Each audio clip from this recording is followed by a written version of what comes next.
dibagi ya. Kayaknya si Bagus sudah dibagi gitu ya. Tapi tenang aja, Bapak Ibu, file ini akan diberikan kepada Bapak Ibu berikut dengan file-file pendukung gitu ya.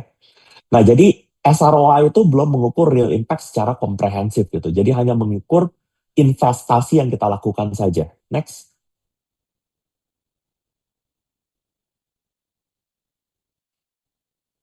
Nah, jadi hari ini saya ingin mensosialisasikan kepada Bapak Ibu bahwa kita itu bukan hanya sebelumnya bisa dilihat di kotak bahwa kita hanya melakukan pengukuran SROI saja, tapi yang baru kita akan melakukan pengukuran SROI dan juga before after assessment. Jadi kita akan coba untuk melakukan before after assessment untuk tiap program. Ya, next.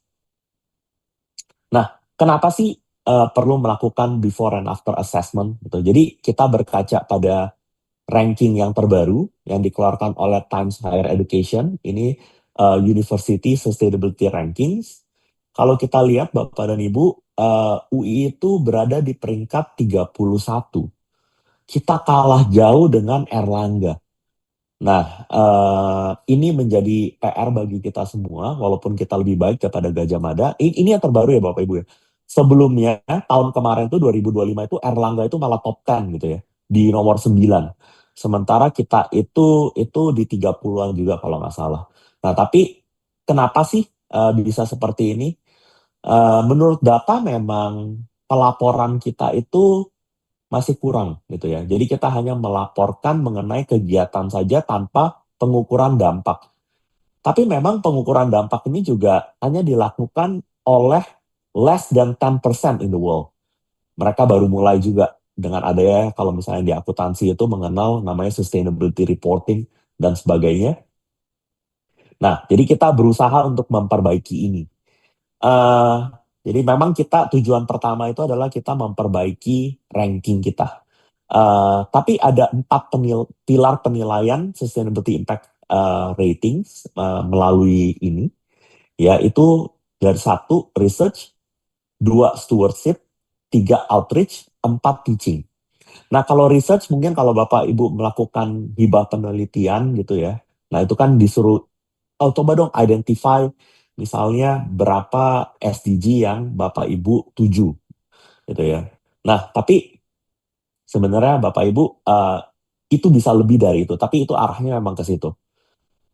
Hari ini kita karena bicara mengenai pengabdian kepada masyarakat, kita bicara mengenai outreach. Jadi kerjasama dengan komunitas lokal, regional, dan internasional. Nah, selama ini outreach kita itu memang sudah dinilai, makanya kita 31 karena kita punya kayak proposal yang Bapak Ibu ajukan ini. Tapi masalahnya adalah pengukurannya itu kurang. Dan kalau misalnya Bapak Ibu lihat di sini, Erlangga misalnya, itu yang dipilih itu 3, tapi bukan artinya dari 17, Erlangga itu hanya melaporkan 3. Tidak. Tapi Erlangga itu kuat di no poverty, clean water and sanitation, social health and well-being. Good health and well-being. Sementara kita itu di 9, 1 dengan 3. Terutama kita kuat di 9. Ya, dan memang 9 ini adalah SDG yang paling utama yang disasar oleh FEB UI secara institusi. Nah, tapi bukan berarti eh, perilaku eh, sorry, pengabdian kepada masyarakat Bapak dan Ibu itu hanya terbatas pada 3. Nah, jadi bisa lebih dari 3, tapi memang ini yang topnya berapa. Nanti itu akan sumbangsi. Kalau Bapak Ibu pergi ke Times Higher Education, itu akan bisa terlihat kita itu kurangnya di mana banget gitu. Tapi kita tidak perlu mengarahkan kita kurangnya di mana gitu ya. It's okay karena kita punya fokus sendiri. Jadi kita memang, saya cerita aja ke Bapak Ibu, di RPM itu sedang melakukan pembentukan yang kita sebut dengan komite penelitian. Jadi komite penelitian ini nanti akan dipilih, jadi ada dari wakil dekan, terus ada dari perwakilan dari RPM, perwakilan dari tiap departemen, dan bahkan juga perwakilan dari mahasiswa riset. Tujuannya adalah kita itu akan membentuk fokus jati diri, citra diri FEB UI.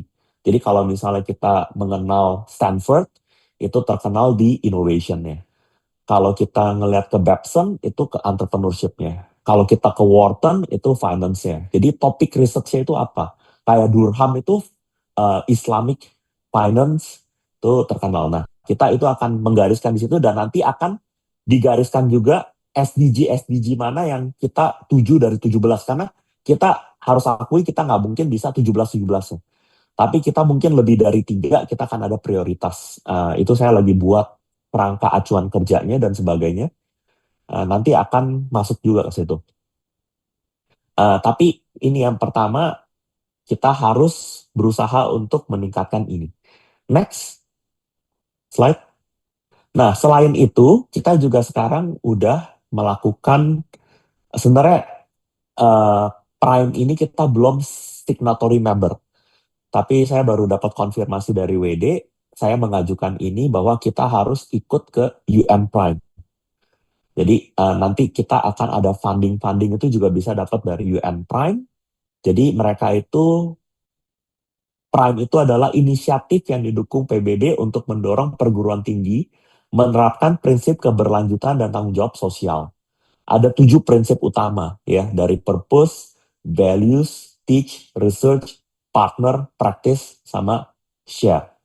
Nah, di sini mungkin kita akan fokus hari ini ke 2 ini, partner sama practice untuk pengabdian kepada masyarakat. Karena cara pengukurannya dan pelaporannya itu ternyata sama.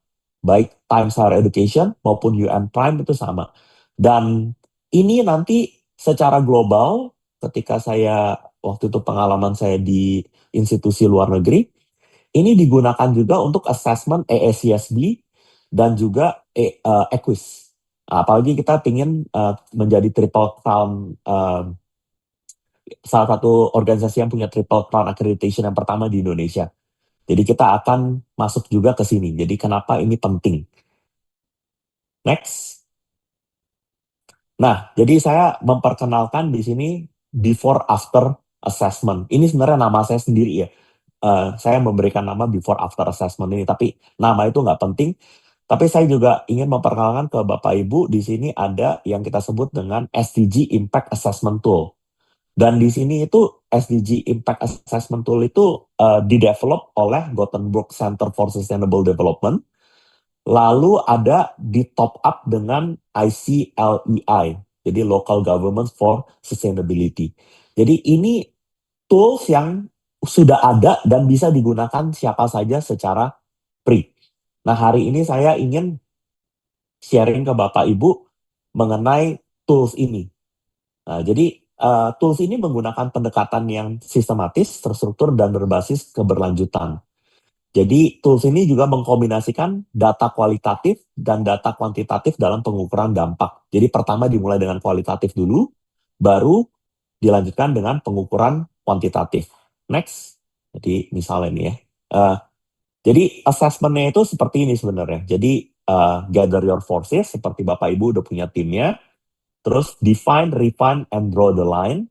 Nah, kenapa ada tulisan draw the line? Karena ya kita tidak bisa ambisius bahwa kita itu bisa banyak SDG, bahkan semuanya 17-17-nya itu kita address gitu ya. Jadi we have to draw the line. Kita itu uh, fokusnya itu kemana sih gitu ya. Baru sort di SDG, terus assess your impact, terus choose strategy forward. Nah, di sini ada, bisa Bapak Ibu lihat di sini. Pertama misalnya skala implementasi. Saya tidak masalah ada proposal yang misalnya pengajarannya ke SMA. Dimulai dari satu SMA, it's okay. Tidak ada masalah sama sekali. Tapi kita harus tahu bahwa kalau nanti tahun ke tahun hanya satu SMA terus, berarti kita punya dampak itu kurang. Dan dampak yang real itu dan bisa continue itu bukan hanya dari pihak kita aja misalnya. Jadi kita harus melihat juga asumsi penilaian, lingkup geografis, perspektif siklus hidup, dan juga jangka waktunya. Next. Nah, jadi misalnya seperti ini. Contohnya misalnya, jadi saya langsung memberikan contoh. PKM-nya itu misalnya menggali sumur dan memasang pompa air. Nah, di sini kita kategorisasikan dulu dengan menggunakan visualisasi ini.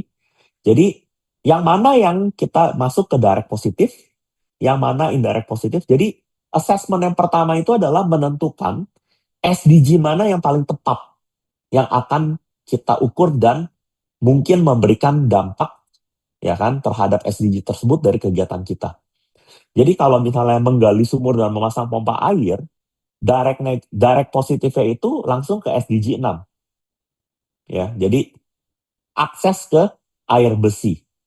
Jadi kita bilang bahwa 6, 8, 12 dan 13 itu memberikan dampak langsung positif. Tapi dampak tidak langsung positifnya misalnya itu pada SDG 3 karena air bersih menurunkan resiko penyakit. Kita juga bisa address, ya kan? Kita nggak punya impact sama sekali ke SDG tertentu. Misalnya di contoh yang saya berikan ini, nomor 4 sama 17. By the way, ini nggak berkaitan langsung dengan ini ya. Jadi saya hanya mengambil contoh aja gitu ya. Jadi lalu indirect negatifnya mungkin yang mana gitu. Ya, ini bukan ke yang menggali sumur dan memasang pompa air ya, Bapak Ibu ya. Jadi saya cuman mungkin satu SDG itu bisa visualisasinya seperti ini. Dia berdampak positif di 6, 8, 12, 13. Indirectnya 1, 9, 11. Tapi tidak punya impact di 4 dan 17. Tapi juga punya dampak negatif di 3, 10, 5, 17, 15. Dan juga more knowledge needed ya, 2, 14, 16. Kenapa ini penting Bapak Ibu? Karena seringkali saya sering terlibat di beberapa akreditasi assessment di luar negeri. Contohnya di Equis. Kemarin tuh saya dapat pertanyaan misalnya, karena di tempat saya waktu dulu itu marketing and entrepreneurship itu digabung. Ditanyakan gitu, kenapa marketing sama entrepreneurship departemennya digabung? Jadi pertanyaan-pertanyaan kayak gitu. Jadi kalau misalnya kita nanti dapat pertanyaan, Pak, Bu, bukankah kegiatan Anda itu selain memberikan dampak positif langsung dan tidak langsung, tapi ada juga dampak negatifnya. Nah, inilah yang perlu kita mitigasi gitu loh. Iya betul memang. Kayak istilahnya kan greater good gitu ya. Tapi yang namanya kita selalu greater good pun juga selalu ada negatifnya, aspeknya. Nah, itu kita harus identifikasi dan biasanya kita berikan informasi mengenai mitigasinya itu bagaimana. Jadi mitigasi itu bagaimana. Tapi ini sebenarnya proses assessment ini adalah uh, bagaimana Bapak Ibu ketika menyusun, memang ini kita sudah pemenang gitu ya untuk hibah PKM gitu ya. Tapi sebenarnya itu saya harap dengan sosialisasi ini ke depannya itu nanti akan dibuat seperti ini. Untuk yang tahun depan nanti tim kita akan mensosialisasikan ini sebelum hibah penelitian itu dibuka gitu ya. Jadi pas dibuka sebelum deadline kita udah sosialisasikan dulu ini sehingga semua pada tahu. Cuman ya memang Bapak Ibu saya minta maaf juga karena kita itu keterbatasan manpower sehingga ini salah satu yang baru selesai hari ini gitu ya. Dan saya kan baru belum 3 bulan saya di RPM. Jadi saya mencoba untuk melakukan perubahan seperti ini. Next. Nah, ini ada juga ilustrasi contoh, misalnya pengabdian masyarakat dilakukan dengan memperkenalkan pelatihan digital marketing, gitu ya. Sebenarnya Bapak Ibu, dari yang tadi impact assessment tool, tolong dibuka file 2. Sebenarnya sambil menunggu ya, itu bisa dilanjutkan dengan kuantitatif, Bapak Ibu. Dan kuantitatifnya ini juga bisa dilihat ke bawah, coba langsung ke SDG 1. Ini udah ada, tolong diperbesar satu halaman aja, biar kita bisa ngelihat. Ya, single page, terus diperbesar. Lagi. Masih sulit terlihat. Ya, ya. Nah, ini misalnya di SDG, ya stop ya. Ini misalnya di SDG 16 misalnya ya. Jadi ini yang kita sebut dengan pengukuran kuantitatifnya. Ini file ini akan saya berikan kepada Bapak Ibu. Eh, ini idealnya seperti ini. Ini termasuk bagian dari impact assessment tool yang bagian kuantitatif ini dikembangkan oleh ICLEI. Tapi tenang Bapak Ibu, saya nggak minta langsung seperti ini. Saya mintanya sederhana dulu, karena kan kita kan proses transisi ya, proses transisi. Tapi di sini Bapak Ibu bisa menggunakan ini. Nanti saya juga di slide saya ada contoh gitu ya, bagaimana sih yang saya harapkan tuh kayak gimana gitu. Tapi misalnya, number of victims of international homicide gitu ya, ada berapa gitu ya. Jadi conflict related death per 100,000 population itu ada berapa. Jadi semuanya ini akan diukur gitu ya. Jadi akan diukur. Ini dari tiap SDG itu ada alatnya seperti ini. Dan ini akan saya bagikan kepada Bapak Ibu sekalian. Balik ke slide kita. Nah, tapi seperti saya bilang sebelumnya ke Bapak Ibu bahwa saya kan memperkenalkan ini kan tentu butuh proses transisi. Jadi apa yang saya minta itu sangat sederhana sekali. Jadi misalnya program pengabdian masyarakatnya itu dilakukan dengan memperkenalkan pelatihan digital marketing, pendampingan pembuatan toko online, pengelolaan media sosial, promosi digital, dan analisis penjualan. Gitu ya. Jadi kita lihat dulu situasi awalnya bagaimana, kita jelaskan tujuan program kita bagaimana, lalu next. Nah, ini contoh perhitungannya nih Bapak Ibu. Jadi misalnya eh, SDG berapa gitu ya. Nah, ini saya cuma kasih contoh aja. Mungkin kurang tepat atau Bapak Ibu bisa cari yang lebih tepat, Bapak Ibu ahlinya silakan gitu. Misalnya salah satu indikatornya itu adalah berapa sebelum itu ya jumlah UMKM yang belum onboarding misalnya. Jadi dalam hal onboarding itu adalah masuk ke e-commerce. Jadi kita definisikan bahwa karena tadi kan digital marketing kan. Jadi mereka itu waktu state awal di satu tempat yang Bapak Ibu tuju, misalnya ada 100 UMKM. Tapi dari 100 UMKM ini yang baru onboarding itu harus hanya 5 UMKM misalnya. Nah, jadi dari 5 UMKM ini setelah pelatihan Bapak dan Ibu, lalu kita analisa lagi dari 5 berapa yang jadi onboarding. Misalnya dari 5 jadi 10 Bapak Ibu artinya dampaknya itu udah 100% peningkatan.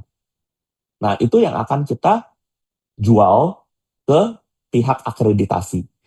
Nah, selain itu, cara pengukuran seperti ini juga, nah itu juga nanti akan kita gunakan sebenarnya untuk matching pengabdian kepada masyarakat Bapak dan Ibu sekalian itu ke perusahaan-perusahaan partner kita. Jadi industri partners kita.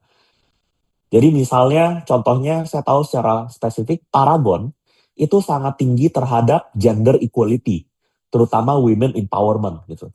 Nah, jadi kalau misalnya program PKM Bapak dan Ibu itu sangat kuat di women empowerment, kita akan coba jual ke Paragon sehingga nanti PKM Bapak dan Ibu itu bisa berkelanjutan dan dibiayai bukan oleh FEB, tapi dibiayai oleh Paragon. Jadi itu prinsip yang saya ingin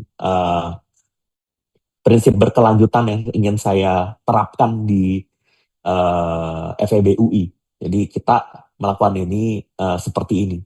Nah, untuk sneak peek juga Bapak Ibu bahwa mulai tahun depan setelah yang ini kita juga akan membuka program saat ini cuman edukasi daring dengan gerakan sosial. Tapi berikutnya itu kita akan coba juga bahwa ada beberapa yang memang harus mendapatkan namanya itu adalah matching grant ya. Jadi misalnya ibu bapak mengajukan untuk sorry Wida GS itu dapat berapa ya? 40 ya? GS 40. Ya, misalnya 40 juta Bapak dan Ibu gitu ya. Tapi kita bilang bahwa ya kita akan memperkenalkan misalnya yang baru misalnya ada nih yang 50 juta. Tapi 50 juta ini minimal harus mendapatkan matching grant itu dari industri partner itu berapa. Jadi memang kita ingin juga Bapak Ibu punya channel sendiri industri partner lalu seperti itu. Tapi itu baru baru pemikiran saya ya, Bapak Ibu ya. Tapi kita akan coba bersama, jalan bersama bagaimana semuanya itu bukan bapak ibu saja yang susah, tapi kita usaha bersama. Jadi effortnya di situ. Nah mungkin hanya itu aja sosialisasi kita hari ini Bapak dan Ibu. Mungkin ada yang ingin ditanyakan mengenai eh, cara before after assessment ini, silakan Bapak Ibu. Saya buka. Pak Atau ada Arnold boleh tanggapan kasih yang komentar sedikit nggak? boleh Bu. Boleh, Bu. Boleh, mohon maaf saya on off cam. Iya, Sroy kan memang sudah lama kita pakai ya untuk iya. mengukur ya daripada keberhasilan social investments kita. Hmm, Ada sedikit yang masalah dan mungkin kita diskusi bagaimana bisa menyempurnakan ya, iya. mengoptimalkan Tuh. results-nya sehingga menjadi lebih akurat ya. Heeh. Pertama adalah soal subjectivity, karena ini kan self-assessment kita yang menilai. Kadang-kadang kita juga ada emotional attachment gitu ya. Kita pikir ini Hmm, jadi unsur subjectivity-nya adalah karena kita kan yang menilai ya. Saya mungkin ya ini yang karena saya sudah banyak sekali dapat pengmas sebelumnya. Mungkin ada juga baiknya kalau kita juga menanyakan ke recipients. Jadi recipients ini kan mereka yang menerima manfaat kita gitu loh, ya enggak? Jadi it kind like a small survey, a very quick survey gitu, nanyakan kepada mereka, are you really satisfied with the message atau the materials yang kita deliver, misalnya gitu, very quick one, pakai apa? Pakai Google Forms, apa namanya, yang very quick survey gitu ya, yang kita bikin dan template-nya udah ada gitu. Untuk menambah gitu, kadang-kadang maaf ya ini ya, seringkali itu yang kita lakukan tidak sesuai dengan kebutuhan mereka. Jadi, and it's kind like hit and run activity gitu loh. Jadi kita bantu mereka, mereka nggak ngerasa itu bermanfaat, atau kalau mereka ngerasa bermanfaat, tahun depan kita nggak datang lagi gitu. Jadi continuity-nya juga nggak ada. Kita memang dalam proposal selalu kita tulis tentang sustainability and things like that. Jadi eh manfaat yang secara kontinu itu seperti apa juga gitu loh. Jadi nggak cuma setahun terus berhenti gitu. Karena kita belum tentu tahun depannya kita dapat atau kita punya waktu untuk submit proposals. Tapi correct me if I'm wrong. Itu yang saya pikir di dalam benak saya bahwa ada beberapa yang mungkin bisa kita sempurnakan ke depannya. Terima kasih Pak Arnold, presentasinya bagus. Saya dengerin dari awal tadi. Iya, terima kasih Bu Elvia. Saya sangat setuju sekali Bu Elvia. Memang benar, seringkali yang mismatch itu adalah kebutuhan dari target kegiatan kita itu terhadap apa yang kita tulis juga di proposal. Saya tadi udah minta maaf dulu sebelumnya Bu, karena harusnya ini saya sosialisasikan itu sebelum Bapak dan Ibu menyerahkan proposal sebenarnya. Nah, tapi memang tahapannya itu adalah tahapan pertama itu adalah kita melihat kita mau melakukan apa sih tadi kan itu ya misalnya. Kita mau memasang sanitasi air dan pompa air bersih gitu ya. Tapi kan mungkin kebutuhan mereka bukan di situ gitu, ada kebutuhan lain yang lebih mendesak gitu ya. Tapi kita paksakan ke situ. Nah itu ada mismatch-nya. Jadi sebenarnya di proses tadi yang assessment, di impact assessment tool yang pertama itu adalah sebenarnya lebih ke arah untuk pembuatan proposal dulu sebenarnya. Di file yang pertama. Tolong Egi bisa buka file yang pertama. Jadi eh, di sini kita file yang pertama, ini file yang kedua ya, file yang pertama ya. Nah, jadi di file yang pertama itu kita memang benar kita harusnya selain kita sendiri tadi yang SDG berapa aja itu yang masuk ke ini direct impact, direct positif, indirect positif dan sebagainya. Ya, itu tolong dibesarin. Next, next, next. Ya, itu yang sebelah kanan tolong dibesarin. Jadi ini Bapak Ibu. Jadi saya setuju sekali dengan Bu Elvia. Ada baiknya pas kita juga menentukan ini, mungkin kita menanyakan ke mereka secara singkat, bisa secara supaya lebih objektif gitu ya. Jadi bukan hanya dari kita, subjektif dari peneliti, tapi juga dari mereka itu pertama kebutuhan mereka itu match gak sih gitu loh. Dan mereka itu setuju gak sih ini masalahnya dan sebagainya.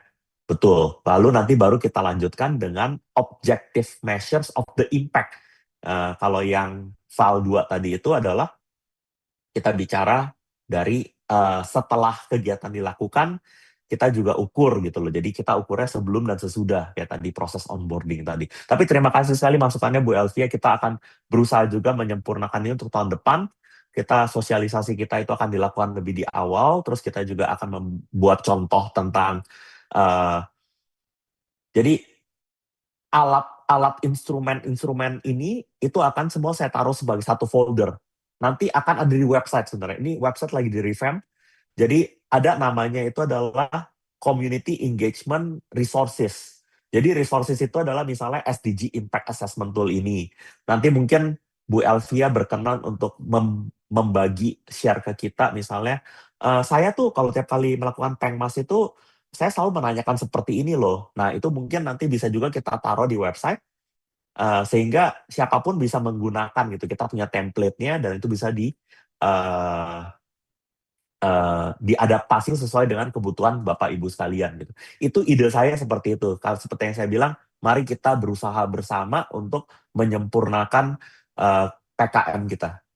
Baik, Pak, satu lagi ya Pak, kalau Hmm, boleh ya. boleh dong Bu. Ya. Saya pernah ya punya Hmm, project, tapi dari luar negeri fundingnya, ya. untuk Hmm, mengerjakan apa namanya Fasus, Fasus dan Fasum ya istilahnya ya ya. di Heeh. Bantar Gebang. Tapi ini Hmm, kerjasama dengan UK.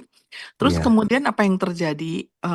Saya bilang sama mereka, ini partner kita, mereka itu di Bantar Gebang belum ada apa namanya WC umum gitu, yang Hmm, proper gitu. Saya ini yang ada di iya. dalam benak saya gitu.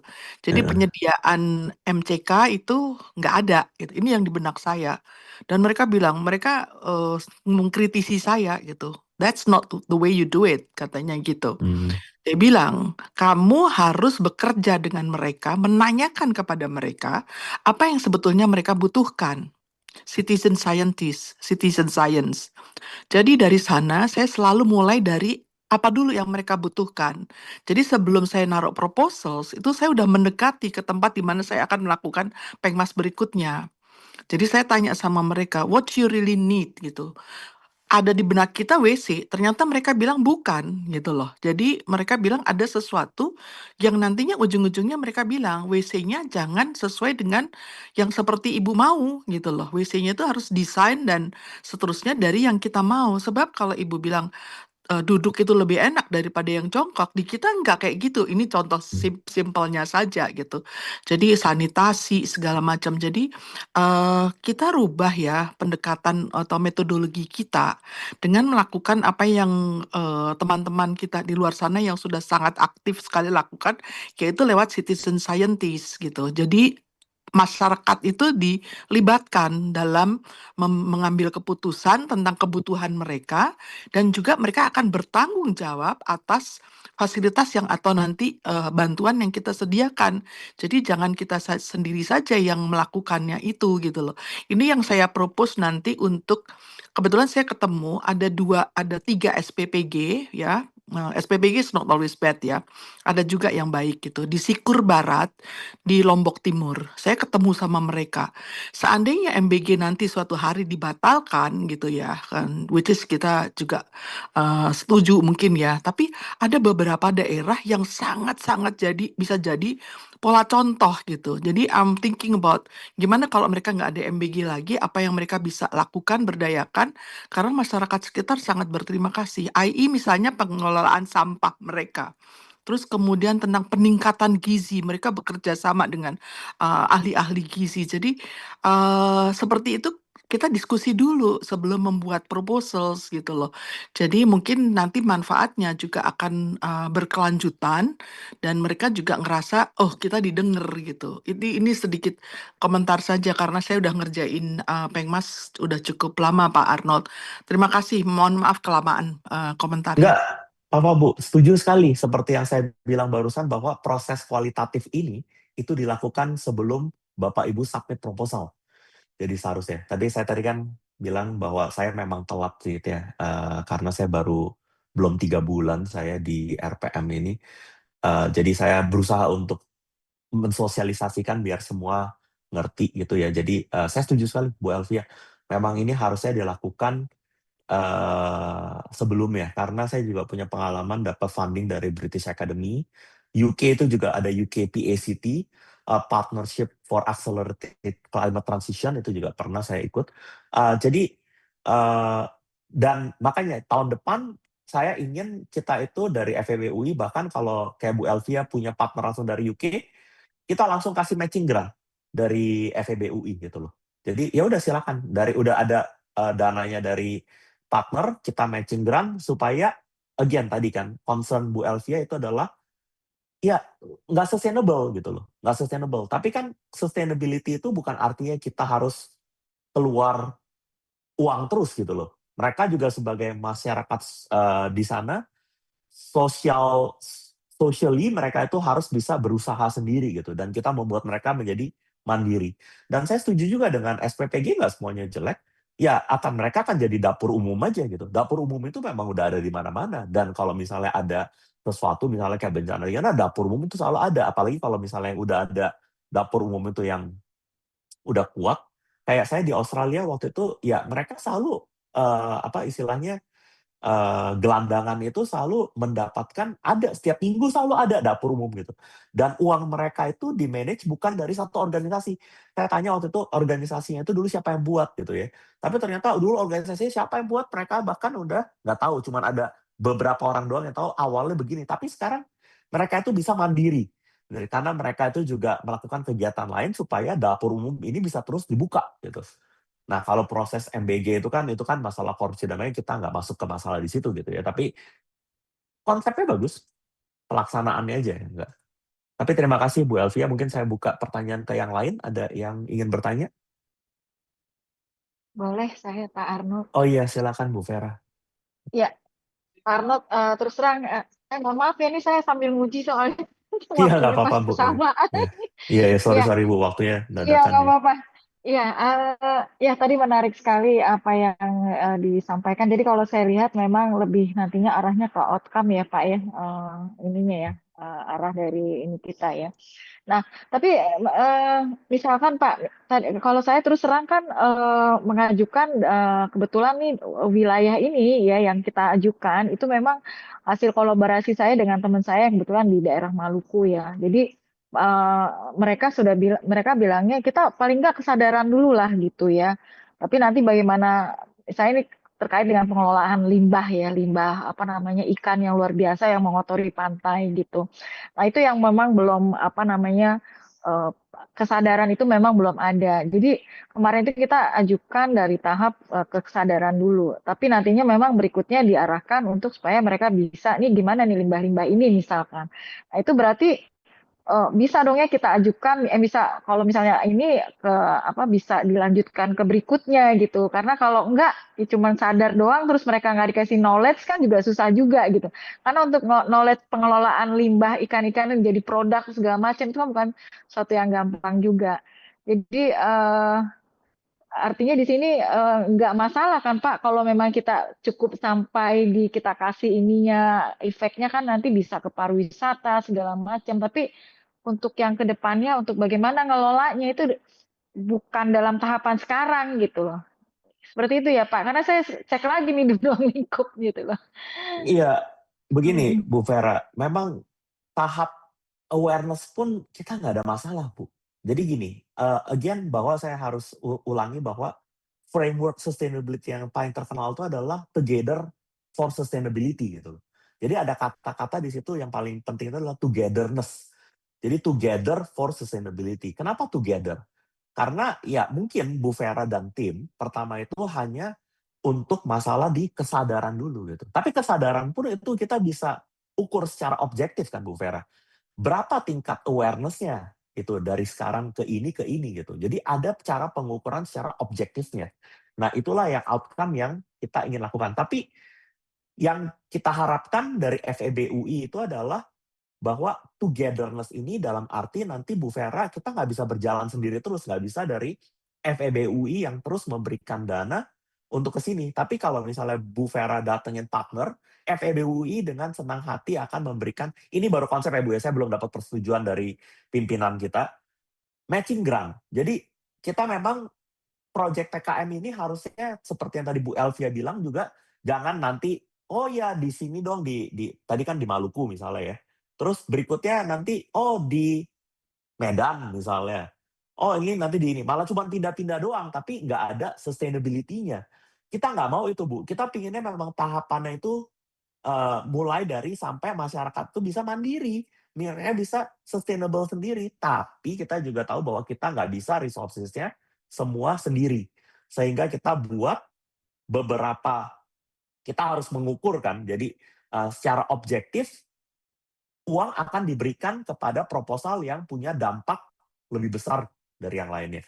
Uang akan diberikan kalau proposal tersebut mempunyai partner. Karena kenapa? Kita kan memang tujuannya ingin masyarakat di Maluku itu lebih baik gitu. Nah, bukan lebih jelek. Jadi kalau lebih baik ya kita pinginnya bahwa semuanya itu efeknya, impact-nya itu baik gitu Bu Vera. Jadi saya nggak ada masalah, tapi yang masih kita ukur aja. Nanti Bu Vera bisa cari berikutnya itu partnership dengan siapa gitu. Kita juga pinginnya nanti dengan ini, saya pingin setelah Bapak Ibu PKM selesai, itu saya buatkan narasi. Jadi Bapak Ibu buatkan narasi gitu kan ya. Dan nanti dari kita itu akan mencoba menjual narasi Bapak Ibu dari PKM tersebut gitu, supaya kita cari ada nggak sih perusahaan yang ingin ini. Jadi kita nanti dari kerjasama dengan Cito misalnya, atau di FEB itu yang menangani kerjasama industri gitu. Jadi yang mana industri yang mau melanjutkan dan membiayai. Sekarang Bu Vera udah cerita kan, ini kita lakukan di proyek ini di Maluku, tingkat awareness. Hasilnya udah seperti ini, kita presentasikan itu ke perusahaan, dan perusahaan itu misalnya bisa, oke, saya suka ini, kita punya CSR, kita tambahin, kita top up, kita terusin programnya.